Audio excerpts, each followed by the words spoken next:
Hey folks, welcome to Code and Concrete, where we share the latest trends and the stories of trailblazers in the built environments. We hope you gain some insight from our wide range of topics such as real estate development and sustainability, or blockchain, artificial intelligence, and data. Joining us today is Grace Lau. With over 12 years in the secondary art market, Grace specializes in high-value transactions for high net worth clients, including entrepreneurs and bank executives. As a leader in fine art tokenization at ArtWise, she aims to innovate traditional art financing and democratize ownership through blockchain technology. Passionate about the art world, Grace educates stakeholders on integrating digital assets into the art ecosystem. Grace, I am honored to have you and your experience on the show. Welcome to Code and Concrete. Hi, Matthew. Thank you for having me. It's my pleasure. Yeah, right away when we were in Hong Kong, I knew that you were onto something interesting. I mean, you garnered a lot of attention talking about the tokenization of art, but then what really stood out to me was the questions you were asking about art tokenization, how it's valued, how people use it as collateral. And to me, those are the exact same questions that we were asking about real estate. So I thought, okay, Grace has a venture worth looking into and, down the line, bringing on to the podcast. It's not real estate. It's hardly the built world, although art is very tangible. And this is one of the issues with tokenizing a real world asset. How do you take something tangible and then you have digital value that you're trading around? But I wanted to start off today because you do have a very, very interesting background as an entrepreneur. And so before we even get into technology, why don't you share how you got into the art and technology verticals? So from the very beginning, I've always wanted to start my business, because my family, my father is a businessman. And so I brought up in that situation, in the environment that he would taught me in early age that don't work for anyone. And so that sort of seeded the idea of that climbing the corporate ladder is never going to be my path. And so I started having small business here and there when I was in the university in UK. And because it was I don't mind exposing my age. That was almost 20 years ago. And everyone was on eBay. So I started selling stuff on eBay back then. And that was pretty much my first venture. And it was not too bad. I made some cash, made some pocket money for myself. And after UK, I decided to move to Beijing at that time, instead of moving back to Hong Kong. Because I just felt I know it all. I know everything about Hong Kong. And I think China would be the next big thing, at least for, in the early 2000s. That's what I thought. I mean, it's still a very big thing now. And so I was in Beijing, and because I've graduated from fashion school when I was in UK. So the first thing I have was I started building a platform, which is a designer brand, independent designer brand, select shop, online select shop, something like Net-a-Porter, something like Farfetch, except for, in early 2000 in China, that's groundbreaking. Everyone's like, wow, what is this? And so we started getting revenue really soon, almost less than a month, thanks to the social media back then. So, but I didn't know anything about running business. It was just out of pure passion with my family and friends' help. So less than a year, we have pretty stable growth on revenue and a pretty chaotic operation with just me and a few assistants of mine. We would often delay payment to the vendors, which I didn't mean to do that, and it was a mess. So when a friend of mine, he worked as a VC for this, China VC company, he asked if I want to sell my company to bigger fashion company in China. I was like, yes, right now, please. So that was my first pretty serious venture. And that gave me a bit of freedom for, not having to get a job right away to, feed myself. So I took some time off and tried to figure out what do I want to do. And my family is very close to the art community, like the artist community back then in Beijing. So I got into the community and started hanging out with those people. And I thought that was really interesting. Every artist have their own characters, and, they sometimes they're like, fighting each other's and arguing, my art is better, it's better than yours, nothing. So I think, in a commercial world like this, it's for me, that was really like a cleansing, because you don't see people being so straightforward and being so bold about their opinions.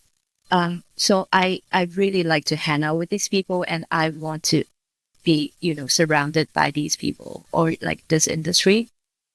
So that's how I got into it. And then long story short, I started curating, started, advising, and then slowly, like, the price ranges go up and up, because I, over the years, I found out my passion is more on transaction instead of helping artists to develop their career, because, secondary market is very different from the primary market. And so I found what I really like to do, and that's how I got here. And before the COVID, and during, of course, like, for years of art dealing, I know, how the system can be better, can be utilized. And so that's how we started ArtWise. Initially was a community of art dealers and galleries, people in the industry, to share information without excessive middle agents. So, yeah, and then we slowly got into tokenization, blockchain, and RWA, and here we are. I mean, that's an incredible. If I'm understanding correctly, you were acquired on your first venture. Was that your first company, and you became an exited founder right away? Yeah, I guess accidentally I was. Well, sorry, my first venture was eBay. So technically it was my second venture. I see. I mean, that's still a dream for a lot of founders, to start something and have someone come to you and say, we would like to buy what you have built. I think there's a lot of people still waiting for that opportunity, and especially in Web3. I mean, we've seen how chaotic the fundraising scene is. I don't think anyone is coming to Web3 startups and asking to buy them out. So just to have that experience, that confirmation early on, and then I imagine, some of that capital was able to seed your further business ventures, and maybe even today what you're working on with ArtWise. But before we get into the business side of things, something that piqued my interest is that you went to school for fashion, then you get into the art industry. These are all very creative industries. It's right brain. And yet you're on the left brain side of the industry because you're handling economics, finance, and transactions. I have to ask, which of those do you like more? Were you an artist at some point? Did you see yourself as an artist? And what attracted you to more of the transactional side of things? I think that's a really good question. Like I would have, I would have this internal struggle, like with myself sometimes. Sometimes because being surrounded by the creative community, I hang out with, artists, musicians, filmmakers. They just, they wire differently from, in a business perspective. And sometimes I feel like, I'm part of it. I'm part of the cool kids. But then I don't think I'm cool enough, to be actually an artist as well. And when I'm with the, business people, I feel like I'm not business enough. So it's always a constant internal, I wouldn't say struggle. That's too negative. It's a constant, internal shift of role that I'm doing to myself. And I'm not really trying to define if I'm more like left brain or right brain, because I guess if you have enough of knowledge on each field, you can just be yourself, or you can just change your role like depending on the situation. Yeah, I think cognitive dissonance would be the best way to describe trying to choose that route when you approached a fork in the road where you felt, well, I like the art community, but I also like the business side of things, and choosing which of those that you have to pursue. But you said something that was interesting. You felt that you weren't cool enough or talented enough, which where that immediately takes me, which I think you're very cool. You have a lot of talent, but this raises the topic of subjectiveness in art. And so to sort of lay the foundation for tokenized art, we have to talk about valuation. And I don't know if a lot of folks know how art is valued. In fact, I think there's a stigma that sometimes art is inflated because it can be used for tax write-off purposes. And so no one really knows where the value is coming from except the highest bidder in an auction. So sort of describe to us how art is valued and how that's calculated and how it appreciates over time. Right. So of course, there's shady things going on. Like I'm just trying to be really blunt, and is it going to be censored? I don't know. But in most of the case, the standard practice would be you're a new artist, graduating from school or not graduating from school, and you have your first show, and hopefully with a nice dealer or gallery in town. And the dealer or gallerist would bring in valuable collectors. Those can be like, famous collectors, or even collectors that have influence among the community. And from then on, you just sort of like growing your path slowly. And when you get to like institutions like museums or foundations, that's when you're really like taking off. And of course, like these days with like social media, like Instagram and even TikTok, the path of development can be slightly different or even accelerated, depends on how they utilize the tools. But I would say it's not as sketchy as what, a lot of people would perceive, like, just random artists just break out of nowhere. And, last year he's like, he or she is like $10,000, and this year he's like $10 million. That is not really likely to happen. So there you can see like a lot of the artists have a gradual and steady growth. Steady, I don't mean like, from 10,000 to 20,000. I mean probably from 10,000 to 50,000, or even 10,000 to a million or something like that, for a good, for an artist with a like fast development of the career. So as in valuation, so what we're so what we usually do, or every dealer or appraisal has their own way to evaluate the artwork. But you can miss a few elements, which include the name of the artwork, like the name of the artist, like who is it coming from, and the bio, like is it collected again like by big names or institutions or even like big corporates, and the exposure, is it, still active in the market, because you can be famous back then, like 5 years ago. And then if for the past 5 years, there's no auction going on, no secondary market sales, that means like probably no one wants your stuff.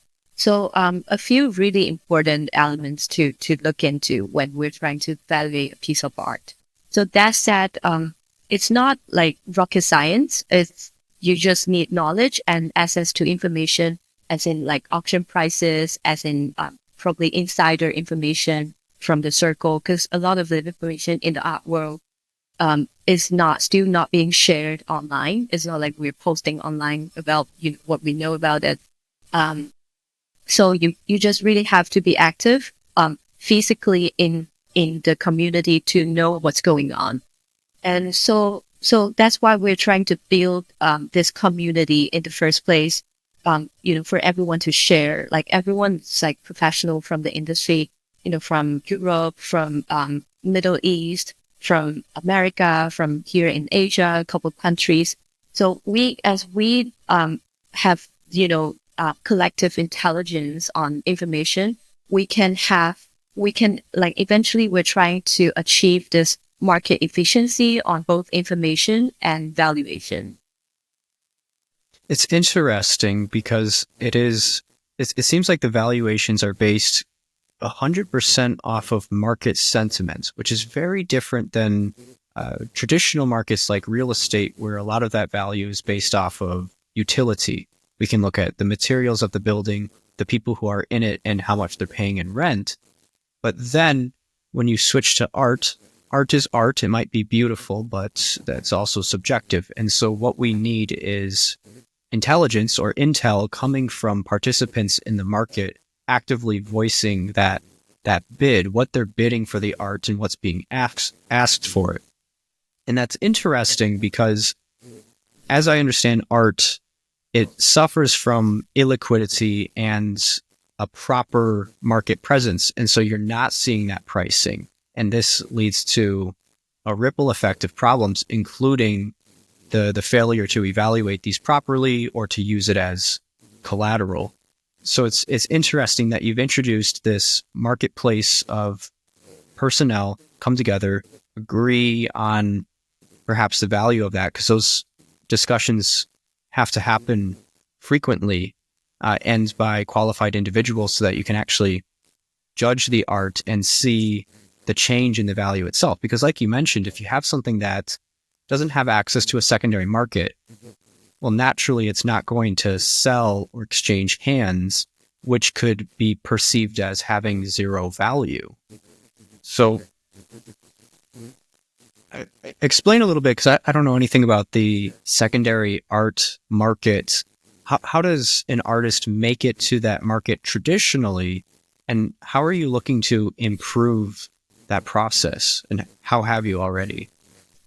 So traditionally, every artist wants to make it to the secondary market, right? Because that means you get to a certain level of recognition that your work is demanded enough that more people want your stuff than your supply. So, but it's not like, I guess like, to the point is most of the time it's still recognition from institution and big names.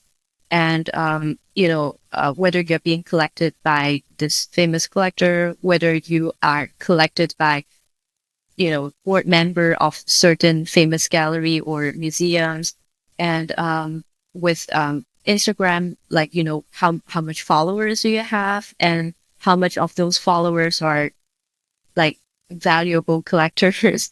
Those really matters. So, and ArtWise is not trying to helping artists per se. I don't want to be like so blunt, but we really truly focus on secondary market because I know a lot of the blockchain or tokenization platform or even whatever like startups that's getting into our industry, they focus on helping artists to get more exposure or helping them to tokenize their artwork and in the name of democratizing art. But from my point of view, like because I work with collectors, I work with capital. I know that I know that it might be controversial to say that. I know like to drive the industry. I'm not saying all the industry, but at least drive the art industry. Capital always comes first. It's the money that drives the demand, not the vice versa.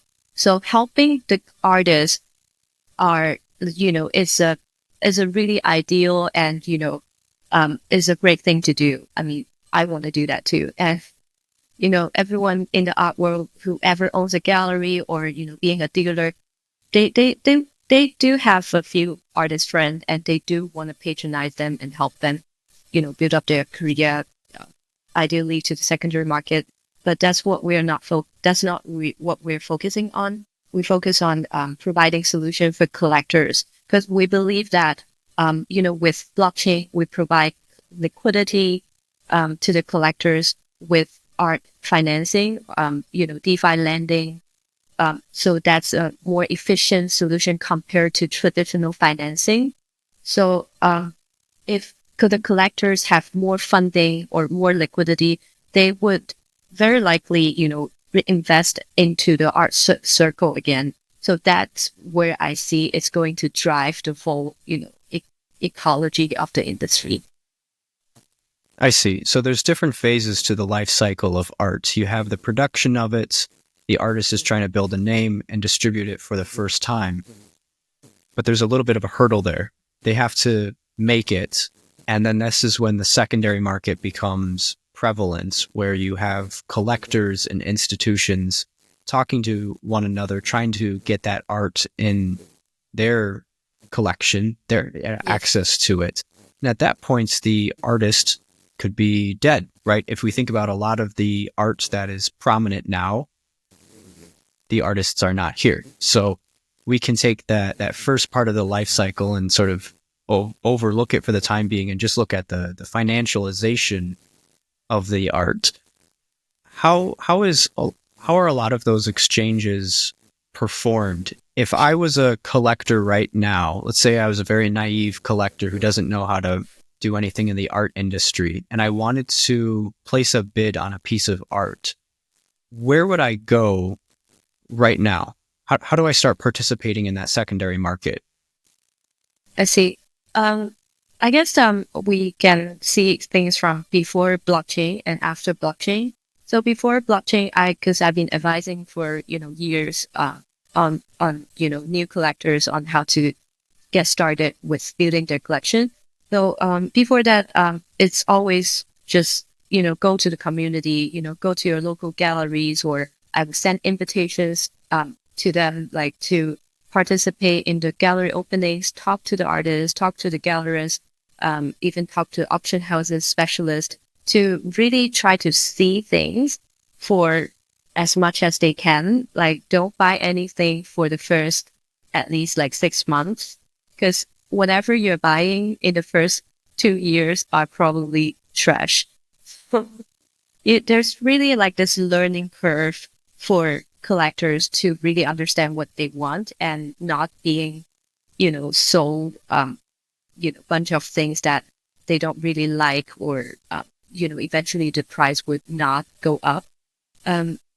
So yeah, but like after blockchain, I think it makes things much easier, because what we're doing is we are collecting again, like market intelligence, and we would share that information to our collectors, to our community members, so they know what's going on without really having to be physically at the openings and trying to open up conversations.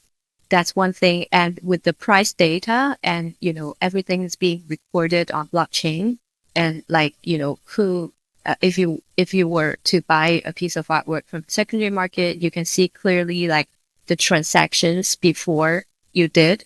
Or if this piece hasn't been registered yet, at least you can start registering it on blockchain for the future buyers to know what has been going on with this piece of artwork.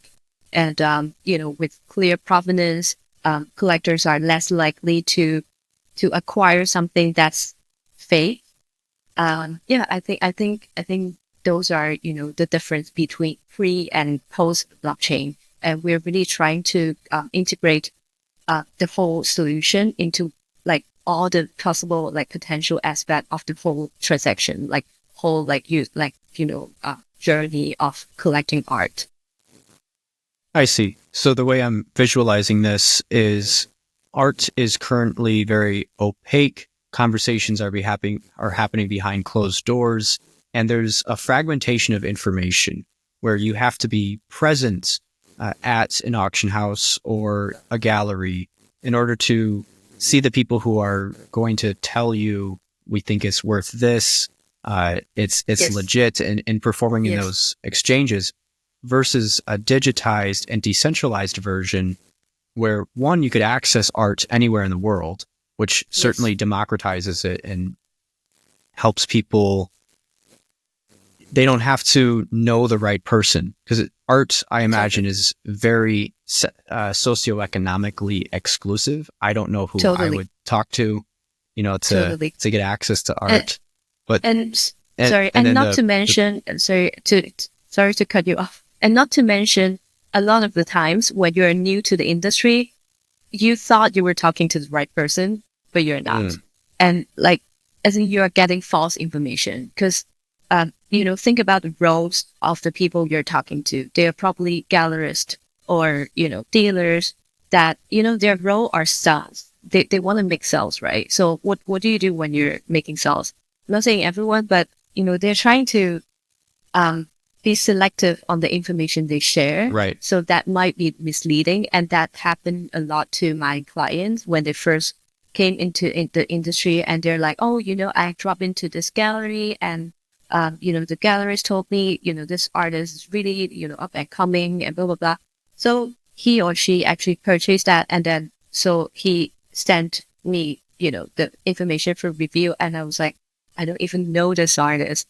So in that sense, I think, a balanced, information source, from collective is really important.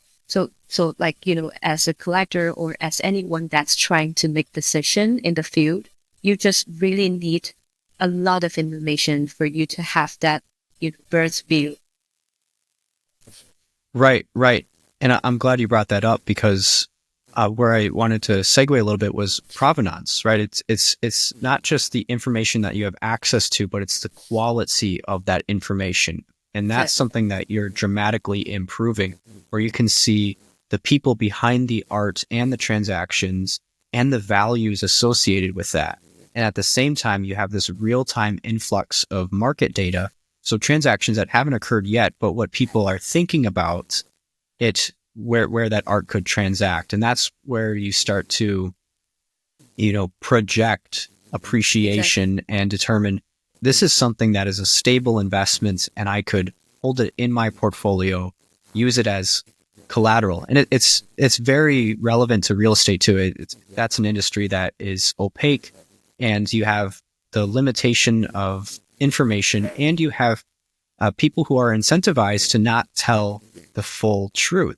They're going to tell you the great aspects of a property, and usually that's about it. And this leaves a lot of skeletons in the closets where an asset is no longer as reliable as we deemed. We don't know if there's structural issues. So in art, this would be, is this real? Is this a good artist? Or, looking into the future, how the asset is going to perform in capital markets. So I think that's super, super relevant. So help me visualize sort of this marketplace of ideas that you start to put together. Who's joining, and where is this data coming from, and how has it helped to inform art transactions? So, from day one, we really focusing on professionality. We don't, there are people that's interested in the platform, but they are not in the field. They can be finance people, or they can be pure blockchain people. I'm not saying they're bad. It's just, you'd have to. I need someone who have like real knowledge in the field to be able to contribute to the community. So, we like the people in the community are dealers, art gallerists, people from museum, people from art foundation, collectors. Sorry, but no artists at this point yet. Advisors, consultants, whatever you call that. Like, we have a selection process because we do generate waiting lists from here and there, and we have I don't think that's a very decentralized approach, but at this point we do have a in-house committee to go through the profiles, and we just want to make sure everyone that's on board are professional enough to be able to provide solid information. And over the times we are trying to build a core community, probably like more or less 100 people. And from all over the world, so they can be the community on further decisions. And of course, for and when we get to that scale, the DAO, a couple of thousand people in the profession, professional field, we can probably, I'm not saying we will, but very likely we can have a very important uh, role in deciding the, the price of the art. Because actually, like when we talk about value of some stuff, there are also collectibles. Art is one thing, and like um, antiquity or even anything like Pokemon card, sports card, any collective, it doesn't really have a tangible value from the first place. But why, like the value is um, being projected by how many people agree on how much this is worth. Like, say, for example, if this is like a piece of Basquiat, and if me and you agree that this is $10 million, and the rest of the people, like, they have no clue, it's probably not worth $10 million. But if out of like, out of like 5,000 people, 4,000 people agree that this is $10 million, it is $10 million. Like the rest of the 1,000 people would just have to agree on that. So, I think like art, just like any other asset class, we do have a very clear approach to make it, to standardize the price instead of just, randomly quoting from like, different parties. Right, right. Because it's not just a marketplace of art; it's a marketplace of ideas, and you have Yeah. people, thousands of people, reaching consensus fundamentally on the value of something. And so I can definitely see how ArtWise is both stabilizing the value of art because it's bringing art into a more public view. Instead of those closed door discussions where I say it's $10 million and you agree and the rest of the world doesn't. So not only stabilizing that, but encouraging appreciation, because as more people get access to something, I mean, that's all demand, right? There's one piece of art and one holder, but then you have thousands of people who could potentially be interested in that. And that's creating demand and therefore appreciation of the assets. Totally. I think that's a really good point. I've never thought about it from this point of view as well. Like say if, one collector owns a piece of artwork for, $10 million market value, and, we can generate, we can gather interest from the community and pretty much project, like, predict the, where the price is going to be. I think that's a really, that's also one of the potential use case of how we can leverage the network. So let's talk a little bit about the blockchain component. So you're taking these pieces of art. How are you reflecting them on the blockchain? Is it an NFT, smart contract? What does that process look like? Maybe even start with legally. Like, how do you legally own art and then start to securitize or financialize that? So for now, we are pretty, we have to do it in a pretty traditional way, I would say, because I'm sure it's pretty much similar to real estate as well.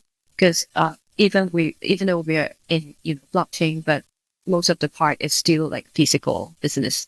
So what we are doing is we take a piece of art, because usually it's high value art, like multi-million dollars, at least $5 million per piece to worth the artwork. So we'll take it to Cayman Island and we register as an entity, and we basically securitize the entity, and those entity, like the securitized pieces will turn into tokens. That's how we're doing this right now. But I believe I don't want to expose too much, because it's sort of a solution that we tried quite many different approaches to find out this is the best and most efficient solution for now. And I'm sure with the regulations open up, and with the development, we would of course have evolvement into how we tokenize it. But for now, this is what we are doing. Okay, that makes sense. So legal entity, and then you have tokens that represents ownership of that. Are you do you have one token that represents ownership of the entire piece of art, or are you fractionalizing the ownership? We're fractionalizing. We're fractionalizing. And basically we'll have a discussion with the collector.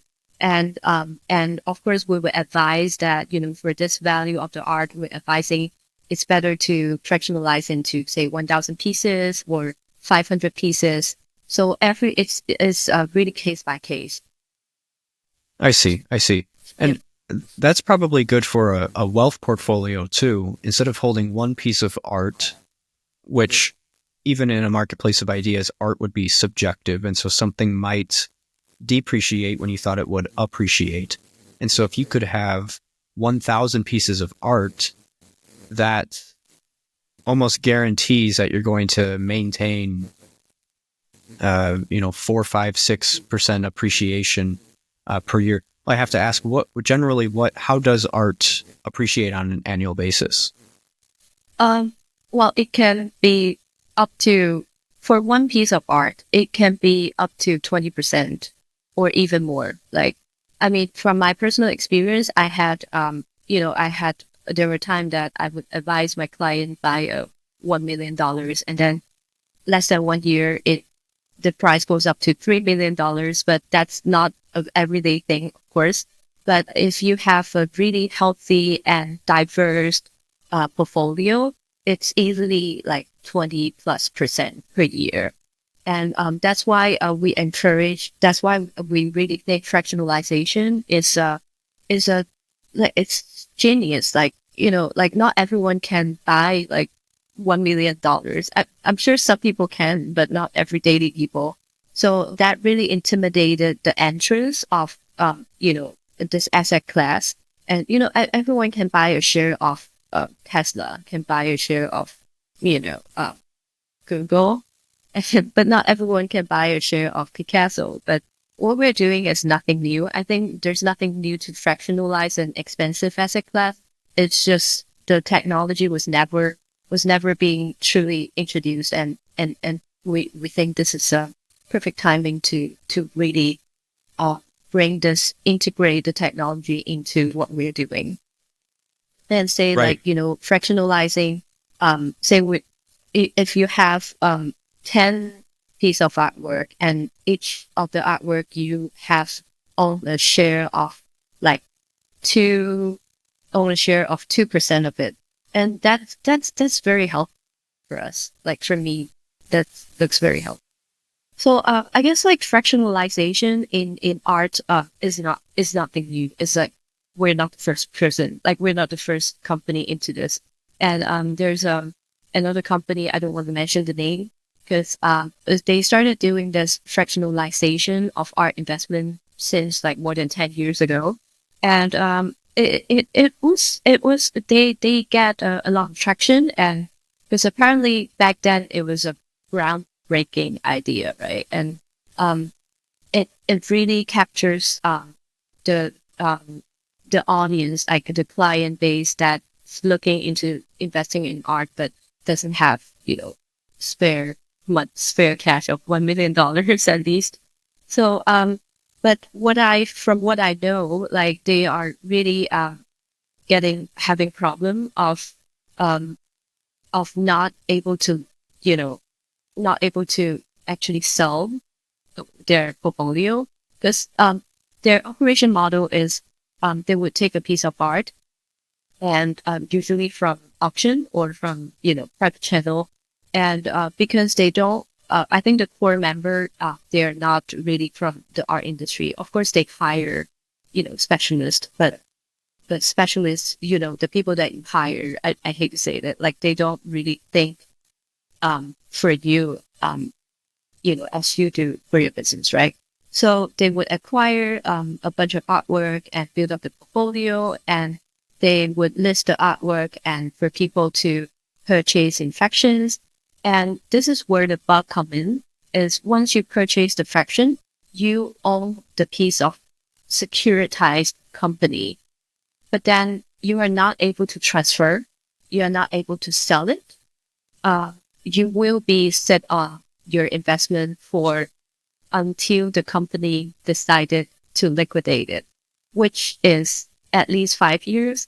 And I have clients that, tried their offer, and, after a couple of years, they're like, oh, can I liquidate my portfolio? I've got, $100,000 sitting there. Oh, by the way, like, I think they start with $100,000. So, and they just told my client, like, they basically tell like their clients that the market is not in the best shape right now, so we're not going to liquidate. We'll sit on it for, another, I don't know how long. So yeah, it's a unlimited, indefinite lockup period for the investor. And I don't think that's a smart business. I mean, the concept sounds really like amazing, but operational wise, I don't think that solves any root problems. So, whereas, with blockchain, we're able to have people that, that's buying the fractions, and there are secondary market, we have a secondary platform as well. So people are able to, sell their shares anytime they want to. So that's really different, because that's what we're talking about when we're talking about liquidity. You're absolutely correct that you can have fractionalization, and that's not a new concept in any industry, but it's only now that the technology is here to actually go beyond that and to redeem operational efficiency, liquidity, transparency, provenance of information. And that's why these markets are starting to take off. I mean, people have been able to have multiple stakes in an entity since we've had clay tablets, right, in Mesopotamia thousands of years ago. But to actually facilitate a secondary market, that's a whole different challenge. And now with technology, with blockchain and the exchanges that have emerged and the regulation to support this, and just the number of people that want to get into an industry, that's what's going to enable actual compliant, good return on investment transactions. It's all of these factors coming together here in 2024 and 2025, allowing the burst of capital markets. I want to ask about that capital markets component, because when we were in Hong Kong, you mentioned at one point that you foresee a lot more like wealth managers and investors, including fine art, especially in a tokenized format, in their portfolios. How often does that happen now, and how frequently do you think it'll happen in the future? Well, there's a data from this survey. I can't remember which one. It says like right now, only 5% of the family office or private investors are including art asset into their portfolio, but there are 95% of them are thinking about having art as their portfolio. So that's a 90% gap there. And I'm not sure how like fast this would accelerate or develop, but I'm sure it really depends on how do we promote it, how the industry is going to evolve, and how fast the regulation is going to be introduced. And I just clearly see a near future, I would say, that art is being considered as a legit and standardized asset class. As in, for now, people still thinking it's, shady for money, logistic. And I think, just like any other asset class, art can be standardized. So when that day comes, I'm sure, most of the private investors or family offices would like to have it, because clear, like it generates like really high yields. And a lot of the young generations are, high net worth, are starting to collect art or inherit it from their parents, especially here in Asia. So I don't see that's like, I don't see that's like a really rare, or unheard of thing for these people. What do you think are the obstacles now preventing art from... let me make this a twofold question. art being used in portfolios and then art being tokenized? What are the obstacles? Being tokenized, I would say, go back to our case. Right now we still have to go to certain country, and you register entity, blah, blah, blah. And I think moving forward, in an ideal situation, we can, we can tokenize with, I don't know how it works with property. I guess it's quite different. Or, with other, asset class. I think, I'm hoping that we can do that with art as well. And, sorry, what's the other question? What is one of the major obstacles preventing art from being in someone's portfolio now? I mean, we sort of alluded that it's sort of the shadiness and maybe the risk of the asset. Yeah. It's still people, I think it's still lack of access to information. That's the biggest, issue I have been, hearing or, from a personal and professional level. I've even talked to, my friend from private bank, like like really big American private bank. And they have, they literally just started, art financing business in Asia last year. And it's really like, for me, that was mind blowing because when he told me about it, I was like, really? I thought, you guys should have been there for like at least like decades. And he said the reason why they're not into the market because they don't know how to do it. They just don't know how to do it. They have no clue. And they started hiring people starting from London and then New York, and eventually now like they're testing water in Hong Kong, and their loan to value is like less than 40%, and the benchmark, their application is really hard. So I don't think that's it's a good thing that they're tapping into the market. That means they notice the value of the market.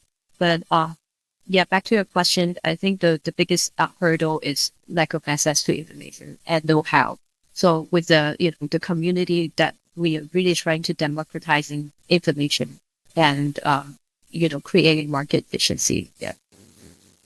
You mentioned loan to value, so I want to talk about collateralization because there's a couple ways to access liquidity. People could be selling their shares of the art outright, but let's look at collateralization. So how are people going to use art as collateral? And then what does that look like to obtain capital? Where does that come from? And how do they make this capital efficient where you have the underlying assets, which is appreciating, but then you have a loan and loans have interest. How do investors make it out profitable? I guess from what I've seen, over the years, applying for a loan is not the first go-to solution for a lot of collectors, not because they don't want to. It's simply because there is no no adequate solution in the market. Because coming from traditional market, traditional financing. Again, like as mentioned about the private bank, they don't know how to do it. They are, they have concerns on the value. They have concern on authenticity. So they're the conditions are really strict. So getting a loan is never the first first preference from the collector when they're looking for liquidity. And, so the only option for them is to try to sell it if they are really in the need of getting money. But then if you have good source of leveraging your art asset, for liquidity, as in, I know there are mega rich. I'm not just talking about high net worth. I'm talking about probably the 0.1%. They are, they are using art to leverage more liquidity because they know with the appreciation and with the low interest rate they can get, for sure, they can arbitrage the interest rate. And, with that amount of liquidity, for them, it's a no-lose game. But it's not a solution for everyday people, because apparently you need to have certain like social or financial status to get to that point, to be able to being offered with that kind of solution. But like, what we are trying to do is, like we're trying to democratizing that solution to, I wouldn't say everyday people, but to, to a more, to a larger audience base. Cause, with our, ability to understand the market, with our ability to set a standard to the market price, we have the confidence to provide a higher loan to value compared to traditional financing. And, ideally up to 70%. But of course, some investors, some people would challenge, where does that come from? It's so risky. But if you understand the market, it's not really that risky, because a $10 million, artwork, if, with all the provenance, authenticity, the quality, it's very unlikely that it would go down to 700 million or less, like without a solid reason. So, we don't think like 70% loan to value is super risky. And, so yeah. And then, with blockchain and, with the DeFi lending platform, we can speed up the process of getting a loan as well. So that really, opened up the horizon of this industry, or like this business. Yeah, I'm glad you mentioned DeFi, because this really creates borderless financing for tokenized art, or art in general, where you could go anywhere in the world to obtain, the capital that you need when you're using art as leverage, as opposed to, just whoever is local in your jurisdiction and having a conversation with them. So, I mean, DeFi, we're equally excited for it in real estate, because when you look at the whole world as your oyster, the possibilities are endless. Do you think a lot of those loans in the DeFi realm, are they going to be from institutional investors? So, our, okay, a bit, getting to a bit, of a technical, aspect. So what we're building is, we have a protocol, and the protocol would, serve two purposes. And, say like you have an art asset, and, would, do our thing, tokenize it, and you have the tokens, and you will be able to, put your tokens on either the lending tranche or the investment tranche, where, when your tokens go to the lending tranche, you will have to pay a fixed rate of interest rate, of course. And, from an investor point of view, like when you decided to, inject liquidity into our protocol or into our company, whatever you call it, your investment, like you can either choose to put your liquidity into the lending tranche, where you will get a fixed rate of yields, and the yields will be coming from the interest rate generated from the borrower. And then like, or you can choose investment tranche, where that will match with our asset owner that decided to keep their tokens at the investment tranche. But then for the investment tranche, the yields are not generated, like are not guaranteed, are not fixed, because you don't know what's going to happen with the artwork, whether it's going to appreciate or not. In most cases it will, but you cannot predict how much it's going to appreciate. And we will have an re-evaluation of the value of all the artworks, based on the quality of the artwork. Sometimes 6 months, sometimes 1 year. So every time we have a re-evaluation, the price would go up, and that's where you see your appreciation of your investment come from. And yeah, that makes sense. Yeah, and for the source of liquidity, we are right now, because we are developing by stages, and we're starting out right now. So we're working with private investors, mainly private credit, family offices that's interested, as I mentioned just now, interested in investing in art, but they don't know how to start, or they don't want to Because even if they have like $10 million or $50 million, that is actually not too much for the art industry. Like that can get you like 5 pieces of artwork. But if they inject that amount of liquidity into a diverse portfolio, that would be a really healthier investment for them and less risky as well. So we're working with traditional finance at the moment. Hopefully, as we develop, we can attract the blockchain money, because that a lot of people, a lot of the money in the blockchain are looking for stuff to invest. And I think a lot of them are looking for more stabilized asset class as well, compared to I don't want to say like NFT or something that doesn't have a physical bag. I guess real estate tokens or art tokens can be a really good option for these people. But the hurdle right now is I think the smart money in the blockchain, they're looking for like super high yields, like anywhere like from 15%. So I wonder with our, with my or your business model, is it possible or to provide that kind of yields? Or if we can, like, where does that come from? But I guess we'll see. So right now we're working with traditional financing. Okay. Yeah, makes sense. I mean, it sounds like a traditional capital stack. You're going to have equity, you're going to have debt. Equity is where the real magic happens. Debt is that guaranteed return because someone is paying interest. And then, I mean, that capital is coming from somewhere. It sounds like predominantly institutions initially, just because of the barrier to entry to own art, right? The amount of money that these assets are worth and how much would be required for a functioning loan market, fundamentally. Yep. And I could see how you have a lot of people who have money on chain and they want to move it into something backed by a real world asset. And so outside of those institutions, you're going to have an influx of capital.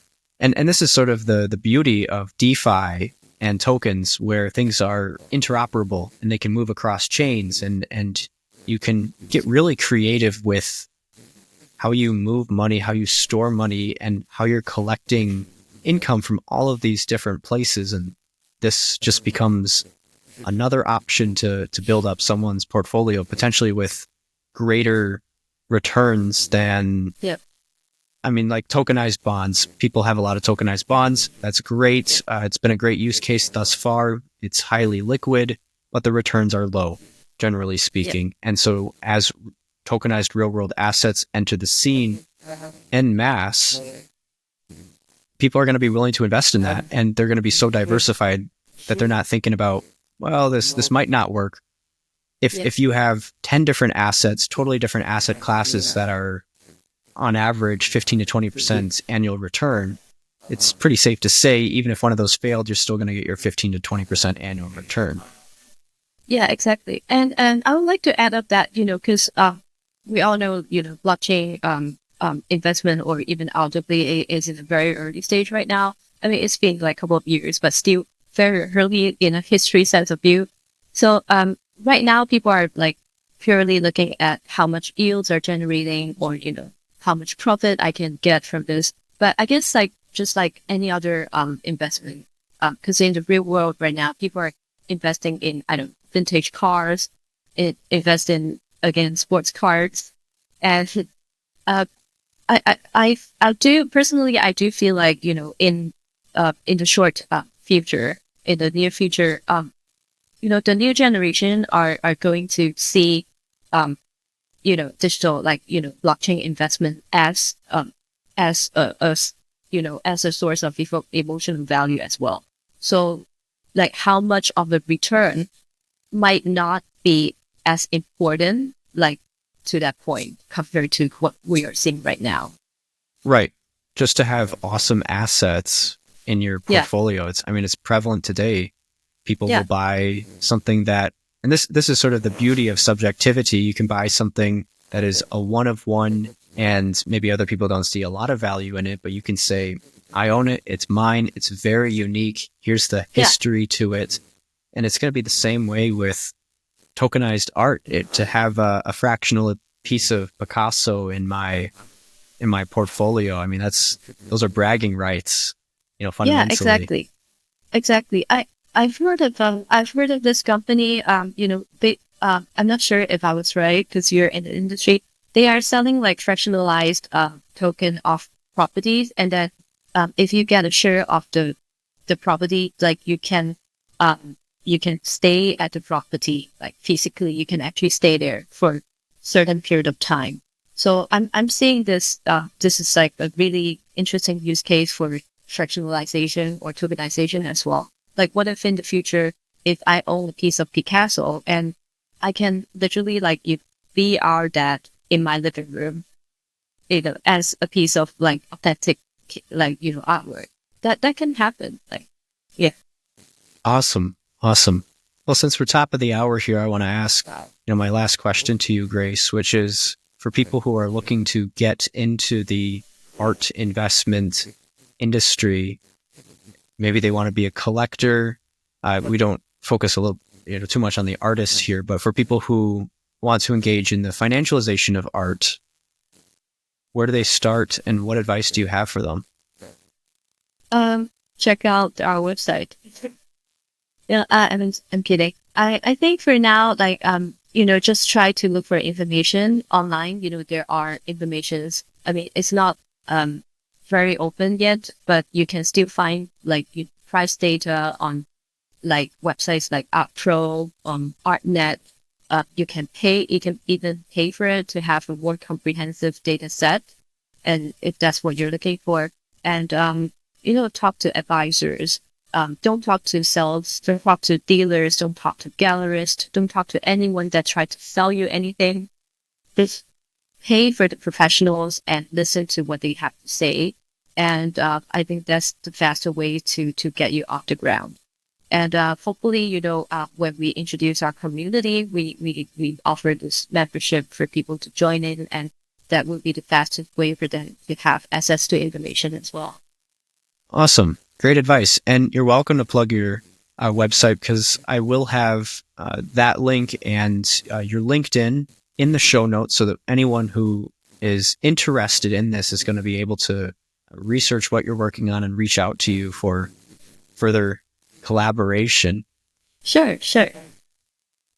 This has been such a unique topic. I mean, we've on Code and Concrete, we've talked about a lot of real estate and artificial intelligence, but this is the first real world asset that's is a little unorthodox. It's out of the ordinary. And so I'm glad we were able to shed some lights and borrow your expertise for an hour to talk about this. I guess fundamentally, I want to say, thank you for coming to the show. It's been great to see you again from our time in Hong Kong. And I hope that as ArtWise evolves and maybe people who are investing in real estate start investing in tokenized art as well, we'll have you back on the show to catch up again.